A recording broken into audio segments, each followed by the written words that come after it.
Hi guys, welcome back to my YouTube channel. In this video, we are going to discuss about how to successfully grow aloe vera at home from leaf cuttings. So let's get started. Aloe vera is not only a popular houseplant, but also a versatile plant known for its medicinal properties. Growing aloe vera at home from leaf cuttings is a rewarding and relatively simple process.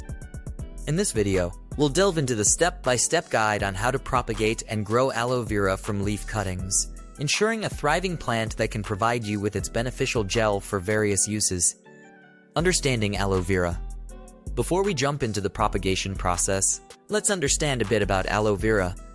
Aloe vera, scientifically known as Aloe barbadensis Miller, is a succulent plant species native to the Arabian Peninsula. It belongs to the family Asphodelaceae and is widely cultivated for its medicinal and decorative purposes. Choosing the right leaf. The first step in growing aloe vera from leaf cuttings is selecting the right leaf.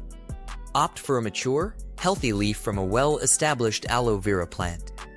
Ensure that the leaf is at least 3-4 inches long and free from any signs of damage or disease. Preparing the leaf cutting. Once you've selected a suitable leaf, it's time to prepare the cutting. Use a clean, sharp knife or scissors to carefully remove the leaf from the plant. Allow the cut end of the leaf to dry for a few hours to form a callus. This step helps prevent rotting when planting the cutting. Choosing the pot and soil. Select a small pot with drainage holes at the bottom to plant the aloe vera cutting.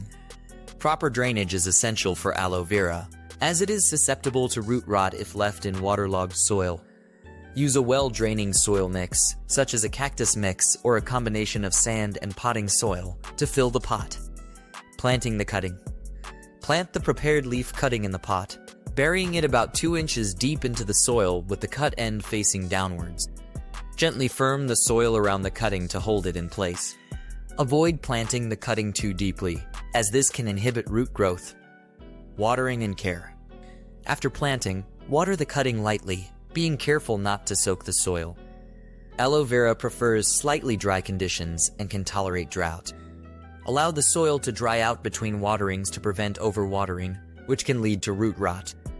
Place the pot in a location that receives bright, indirect sunlight, as aloe vera thrives in sunny conditions. Patience and growth. Growing aloe vera from leaf cuttings requires patience, as it may take several weeks for the cutting to develop roots and begin growing into a new plant. During this time, continue to monitor the soil moisture and adjust watering as needed. Be patient and give the cutting time to establish itself. Transplanting and maintenance. Once the new plant has developed roots and grown several inches tall, you can transplant it into a larger pot if desired. Use a similar well-draining soil mix and follow the same care instructions as before. Regular maintenance, including occasional fertilization and repotting as the plant grows, will help ensure a healthy and thriving aloe vera plant. Use a clean, sharp knife or scissors to cut the leaf close to the stem, ensuring a clean cut. Allow the cut end of the leaf to dry and form a callus for a day or two. Plant the calloused end of the leaf in a well-draining potting mix, such as Rosy Soil's eco-friendly potting soil. Growing aloe vera at home from leaf cuttings is a rewarding and satisfying experience. By following the step-by-step guide outlined in this video, you can successfully propagate and grow your own aloe vera plants, providing you with their beneficial gel for various uses while adding a touch of green to your indoor space. Enjoy the process and watch as your aloe vera plants thrive and flourish in their new environment. That's all for today's video. If you guys liked the video, please make sure to subscribe to the channel and press the bell icon for latest videos. Thanks for watching.